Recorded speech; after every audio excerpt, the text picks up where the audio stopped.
आज हम लोग लहरियासराय स्टेशन पर आदर्श संघर्ष समिति के तरफ से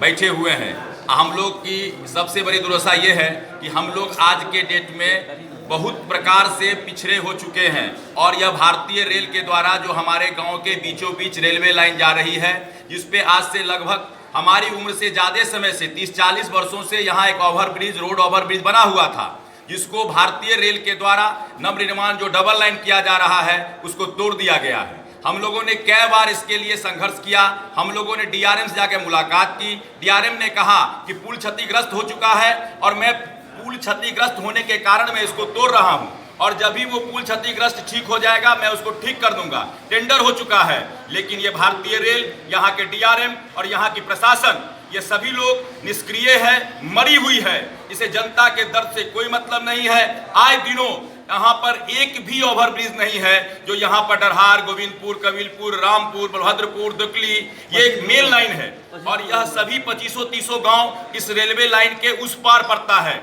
और जिसके कारण जो आज 40 वर्षों से हमारे उम्र से ज्यादा समय से जो यहाँ एक रोड ओवरब्रिज बना हुआ था, जिसको इस सरकार ने जानकर साजिश की है और उसको तोड़ने का काम किया है और यह तोड़ करके सरकार साबित करना चाहती है कि यहाँ के उस पार के लोग न डीएमसीएच जा सके, न विद्यालय जा सके। अगर रोड क्रॉस करेंगे, रेलवे लाइन क्रॉस करेंगे, उनकी आर्थिक क्षति होती है और शारीरिक क्षति हो जाती है और जिसके कारण यह निष्क्रिय डीआरएम इस पे सुनने को तैयार नहीं है। इसलिए हम सभी लोग, यह सांसद महोदय ने एक बार आए, सांसद महोदय से हम लोगों ने बात की। सांसद महोदय ने कहा कि मैं बात कर रहा हूं, जबकि भारत के संविधान में हमारे जो सांसद हैं वो इस रेलवे बोर्ड के सदस्य हैं, राष्ट्रीय कमेटी सदस्य हैं, लेकिन उनके भी कान पर जू नहीं रेंग रही है और हम लोग दर दर को मोहताज हो गए हैं और उस निष्क्रियता के चलते, इस राजनीतिक मार्ग के चलते हम लोग मजबूर होकर के यह भारतीय रेल के लहरियासराय स्टेशन पर हम लोगों ने आज 1 दिवसीय धरना दिया है और इसके माध्यम से